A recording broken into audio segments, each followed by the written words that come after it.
Innal hamdalillah nahmaduhu wa nasta'inuhu wa nastaghfiruh wa na'udzu billahi min shururi anfusina wa min sayyiati a'malina.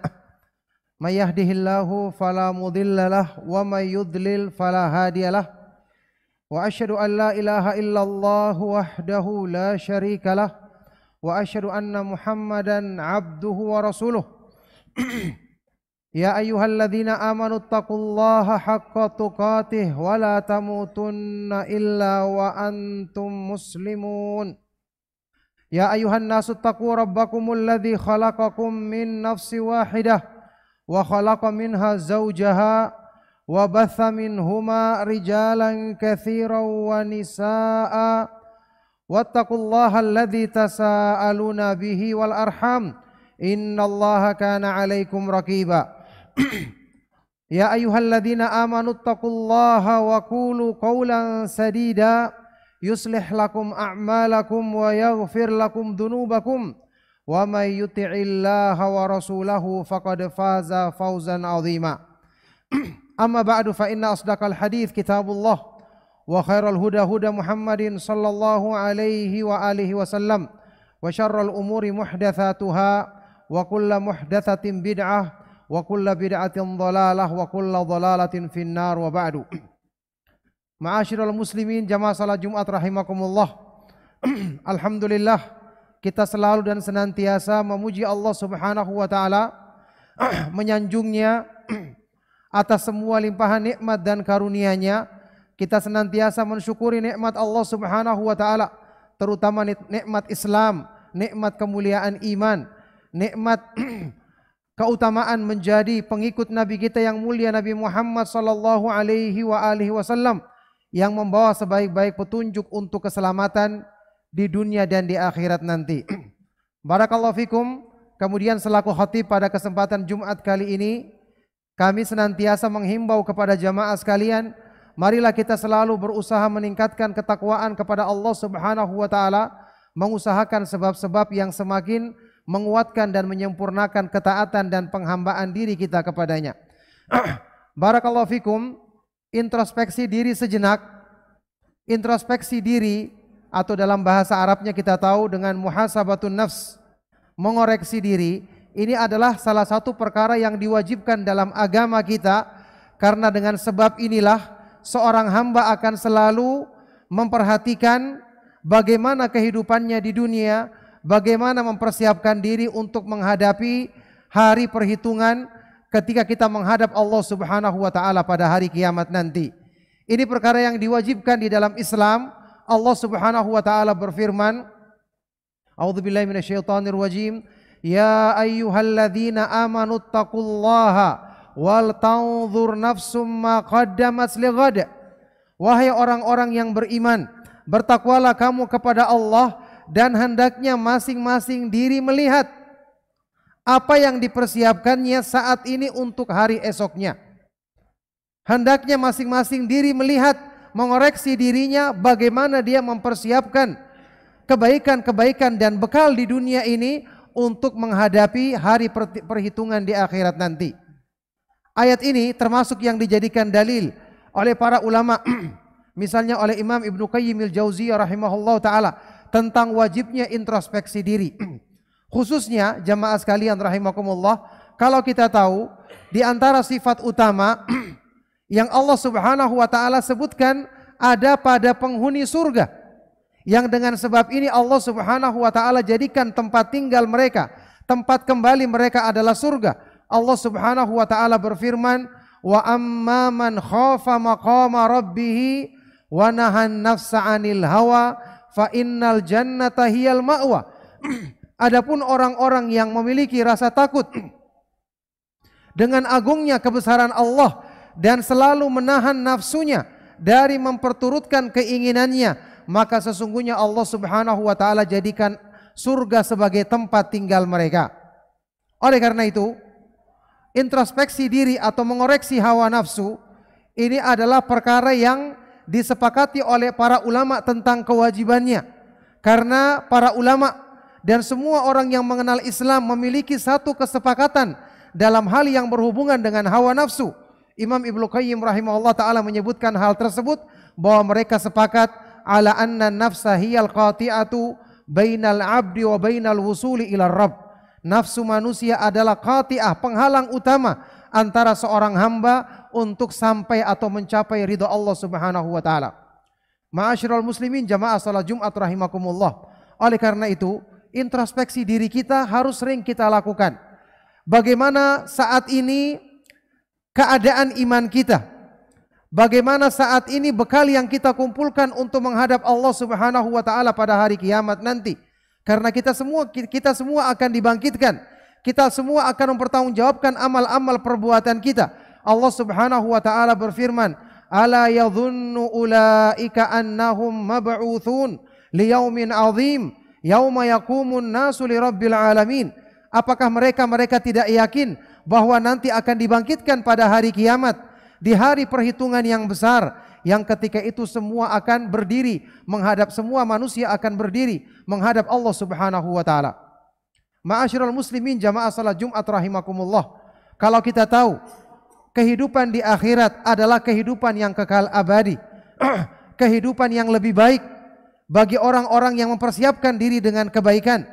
Itulah kehidupan yang hakiki yang disebutkan oleh Rasulullah sallallahu alaihi wasallam dalam hadis sahih riwayat Imam Muslim. Allahumma la aisha illa aishul akhirah. Ya Allah, sesungguhnya tidak ada kehidupan kecuali kehidupan di akhirat. Kalau kita tahu hari akhirat itulah hari esok kita yang sesungguhnya, masa depan kita yang sejati. Sebagaimana yang disebutkan di ayat tadi, wal tandur nafsum ma qaddamat lighad, dan hendaknya masing-masing jiwa melihat apa yang diusahakannya hari ini untuk hari esoknya. Ketika sebagian orang saat ini sewaktu ditanya, buat apa Anda bekerja? Kenapa Anda mencari uang? Kenapa Anda berpayah-payah untuk mendapatkan penghasilan? Maka dia akan mengatakan, ini sebagai bekal untuk masa depanku, atau ini adalah sebagai tabungan untuk anak-anakku ketika mereka besar nanti.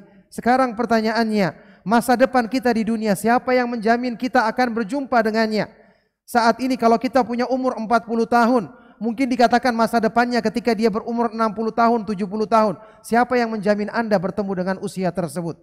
Anak-anak kita nanti setelah mereka besar, siapa yang memastikan anak-anak kita akan menjadi besar, akan menjadi usia yang kita bayangkan tadi? Disitulah akan mereka manfaatkan tabungan yang kita tabung untuk mereka dari materi duniawi. Tidak ada yang menjamin.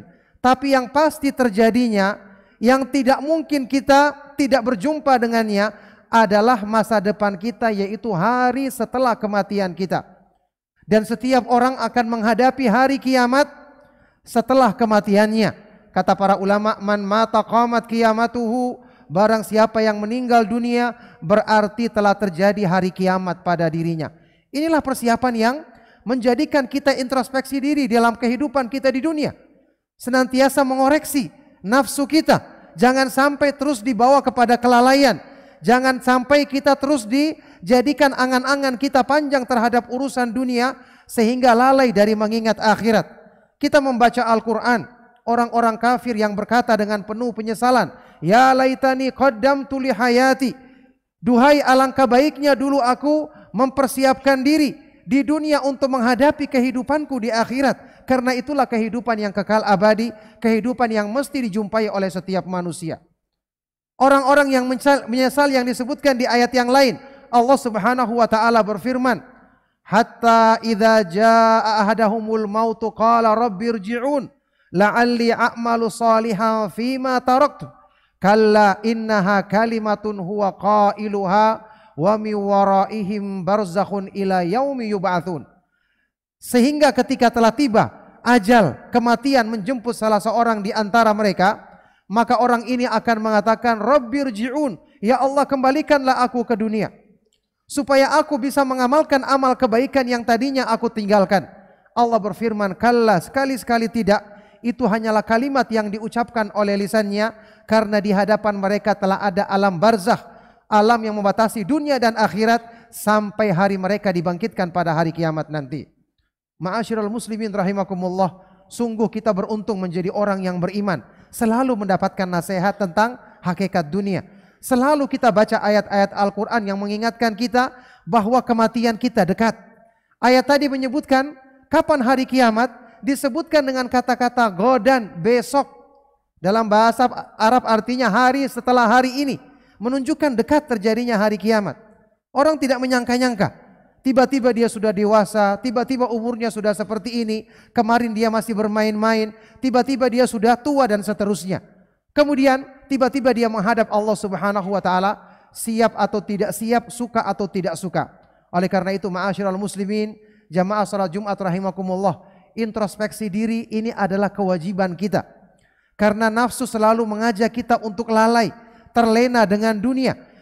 Kita ingat pesan yang sangat bermanfaat dari sahabat yang mulia Amirul Mukminin Umar ibn Khattab radhiyallahu taala anhu dalam sebuah ucapannya yang terkenal. Beliau mengatakan, hasibu anfusakum qabla an tuhasabu wazinu anfusakum qabla an tuzanu fa innahu ahwanu alaikum fil hisabi ghadan an tuhasibu anfusakumul yaum wa tazayyanu lil ardil akbar yauma idzin tu'raduna la takhfa minkum khafiyah. Hasibu anfusikum, hasibu anfusakum, koreksilah dirimu, introspeksilah dirimu sebelum kamu nanti akan dihisab, akan diperhitungkan amal-amalmu pada hari kiamat. Wazinu anfusakum, dan timbang-timbanglah amal dirimu sekarang sebelum nanti kau menghadapi hari penimbangan amal pada hari kiamat. Karena sesungguhnya akan lebih memudahkan bagimu untuk menghadapi hari perhitungan amal pada hari kiamat nanti jika kamu telah mulai memperhitungkan dan mengoreksi amal-amalmu saat ini di dunia. Wa tazayyanu lil ardil akbar, dan persiapkanlah dirimu, hiasilah dirimu untuk menghadapi hari yang ketika itu semua amal-amal manusia ditampakkan di hadapan Allah Subhanahu wa taala. Allah Subhanahu wa taala berfirman, yauma idzin tu'raduna la takhfa minkum khafiyah. Pada hari kiamat semua kita akan dihadapkan di hadapan Allah dan tidak ada satupun yang tersembunyi di hadapannya dari amal-amal yang ada di hati kita, niat-niat kita dan semua. Ma'asyiral muslimin jamaah salat Jumat rahimakumullah. Oleh karena itu, mengoreksi diri, introspeksi diri untuk menilai sejauh mana amal-amal yang kita laksanakan, apakah sudah ikhlas, apakah kita sudah menjadikan kecintaan kepada akhirat lebih besar dibandingkan kecintaan kepada dunia, apakah kita tidak terlena dengan kesibukan dunia kita dalam kegiatan kita sehari-hari.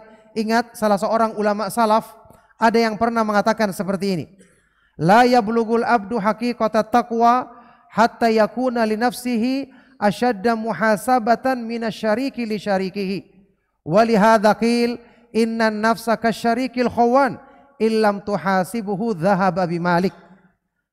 Seorang hamba tidak mungkin meraih hakikat takwa sampai dia dalam mengoreksi, mengintrospeksi dirinya lebih keras dan lebih ketat dibandingkan seorang pedagang dalam mengoreksi sekutu dagangnya yang suka berkhianat, yang suka curang dalam perhitungan bagi hasil. Ya, dia lebih keras mengoreksi nafsunya, mengintrospeksi dirinya daripada seorang pedagang yang sangat ketat mengoreksi sekutu dagangnya, rekan dagangnya yang selalu curang, yang selalu berkhianat. Walihadza qil, oleh karena itu para ulama dulu mengatakan, inna nafsa kasyarikil khawan. Nafsu manusia itu ibaratnya seperti syarik, sekutu dagang yang suka berkhianat, suka bermain curang. Illam tuhasibuhu dhahaba bimalik, kalau kamu tidak mengintrospeksi, mengoreksi dia, maka dia akan pergi membawa pergi hartamu. Kalau harta kita yang pergi, yang dibawa lari, kerugian dunia. Tapi kalau agama kita yang menjadi rusak karena kita kurang mengoreksi nafsu kita, maka rugi dunia dan akhirat. Na'udzubillahi min dzalik. Oleh karena itu, jamaah sekalian rahimakumullah, sebaik-baik cara mengoreksi diri adalah berdoa kepada Allah Subhanahu wa taala, minta agar jiwa kita, nafsu kita diarahkan kepada hal-hal yang baik. Doa yang diajarkan oleh Rasulullah sallallahu alaihi wasallam, Allahumma ati nafsi taqwaha wa zakkiha anta khairu man zakkaha anta waliyuha wa maulaha. Ya Allah, berikanlah kepada jiwaku ketakwaannya, sucikanlah jiwaku, engkaulah sebaik-baik yang mensucikannya, anta waliyuha wa maulaha, engkaulah yang melindunginya dan maha kuasa untuk menolongnya. Kemudian dengan selalu menyelisihi keinginannya, dengan selalu dilatih untuk mengamalkan ketaatan kepada Allah Subhanahu wa taala. Ini cara mengoreksi hawa nafsu kita. dengan selalu kita belajar agama, mendengarkan keutamaan mengikuti petunjuk Allah Subhanahu wa taala, keutamaan untuk beramal dengan ikhlas, keutamaan untuk lebih mencintai akhirat dan tidak tertipu dengan perhiasan dunia yang sementara. Ini caranya untuk mengoreksi hawa nafsu kita. Di dalam Al-Quran, nafsu itu disebutkan dengan 3 sifat. Pertama, ammaratun bisu, selalu mengajak kepada keburukan, selalu membuat orang lalai. Ini disebutkan di dalam surat Yusuf alaihi salam. Kemudian yang kedua, al-lawwamah, nafsu yang mudah berbolak-balik, tergantung faktor apa yang mempengaruhinya. Kalau dipengaruhi dengan kebaikan, maka dia akan baik.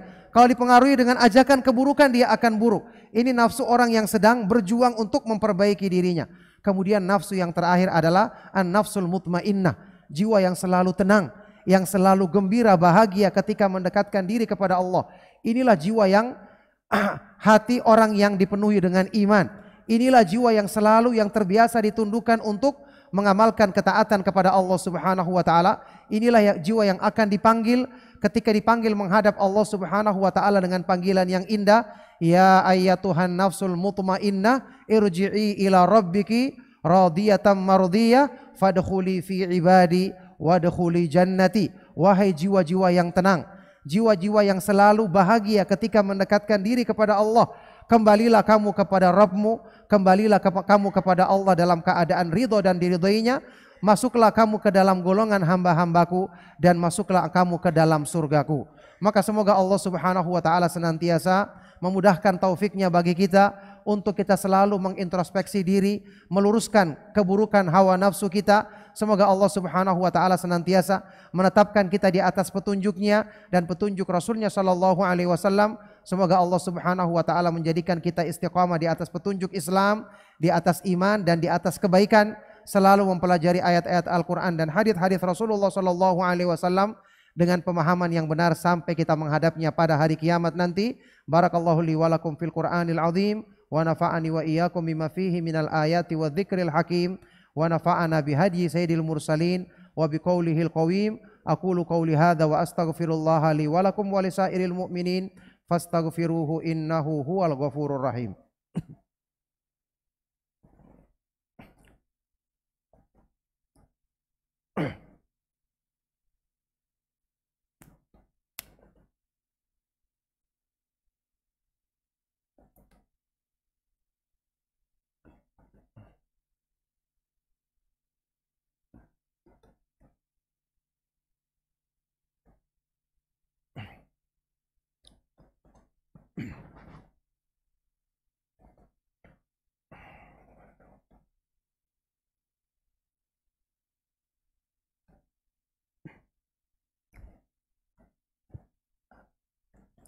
Alhamdulillah, alhamdulillahi ala ihsanih wa syukru lahu ala taufiqihi wa amtinanih. Wa asyhadu an la ilaha illallah wahdahu la syarika la ta'dhiman li syanih. Wa asyhadu anna Muhammadan abduhu wa rasuluhu ad-da'i ila ridwanih sallallahu alaihi wa ala alihi wa ashabihi wa ikhwanih. Amma ba'du. Ma'asyiral muslimin, jamaah salat Jumat rahimakumullah.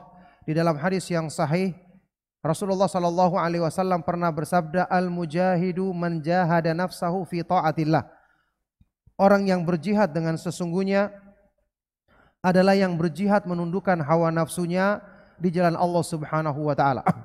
Oleh karena itu, perjuangan menundukkan hawa nafsu ini sebagai merupakan bagian yang sangat besar untuk memudahkan taufik dari Allah Subhanahu wa taala bagi kita agar bisa menempuh jalan agama dengan benar. Makanya inilah yang harus dilakukan oleh seorang muslim.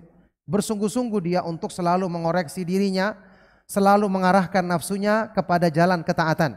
Allah Subhanahu wa taala menjanjikan di dalam Al-Qur'an, "Walladzina jahadu fina lanahdiyannahum subulana wa innallaha lama'al muhsinin." Dan orang-orang yang bersungguh-sungguh di jalan kami, bersungguh-sungguh menundukkan hawa nafsunya di jalan Allah, merekalah yang akan mendapatkan hidayah dari Allah untuk dimudahkan menempuh jalan-jalan Allah untuk meraih ketakwaan. Ketika menafsirkan ayat ini, Imam Ibnu Qayyim rahimahullah ta'ala berkata, "Allaqa subhanahul hidayata bil jihadi fa akmalun nasi hidayatan a'dhamuhum jihadan." Dalam ayat ini Allah menggandengkan hidayah darinya, petunjuk darinya, tergantung dari kesungguhan manusia untuk memperbaiki dirinya, untuk meluruskan keinginan hawa nafsunya. Maka orang yang paling sempurna mendapatkan hidayah dari Allah adalah orang yang paling besar kemauannya dan kesungguhannya untuk melaksanakan petunjuk Allah Subhanahu wa taala tersebut. Maka semoga Allah Subhanahu wa taala memudahkan kebaikan-kebaikan bagi kita. Kita tutup dengan berdoa kepada Allah Subhanahu wa taala. Allahumma shalli ala Muhammad wa ala ali Muhammad kama shallaita ala Ibrahim wa ala ali Ibrahim innaka Hamidum Majid. Allahumma barik ala Muhammad wa ala ali Muhammad kama barakta ala Ibrahim wa ala ali Ibrahim innaka Hamidum Majid. Wardallahumma 'anil khulafa'ir rasyidin al-a'immatil mahdiyyin Abi Bakrin wa Umar wa Uthman wa Aliin wa an sa'iri sahabati ajma'in wa 'anit tabi'in wa man tabi'ahum bi ihsanin ila yaumiddin wa 'anna ma'ahum bimannika wa karamika ya arhamar rahimin. Rabbana la tuzigh qulubana ba'da idh hadaitana wa hab lana min ladunka rahmatan innaka antal wahhab. Allahumma hdina siratal mustaqim siratal ladzina an'amta 'alaihim ghairil maghdubi 'alaihim waladdallin. Rabbana dhalamna anfusana wa illam taghfir lana wa tarhamna lanakunanna minal khasirin. Rabbana ighfir lana wa li ikhwanina alladhina sabaquna bil iman wa la taj'al fi qulubina ghillan lil ladzina amanu rabbana innaka ra'ufur rahim.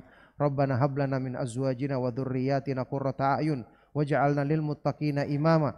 Rabbana ighfir lana wa liwalidina warhamhum kama rabbawna shighara. Rabbana atina fid dunya hasanah wa fil akhirati hasanah wa qina adzabannar. Allahumma ighfir lil muslimina wal muslimat wal mu'minina wal mu'minat al ahya'i minhum wal amwat innaka sami'un qaribun mujibu da'wat. Wa sallallahu wa sallim wa barik ala nabiyyina Muhammad wa ala alihi wa sahbihi ajma'in wa akhiru da'wana anil hamdulillahi rabbil alamin.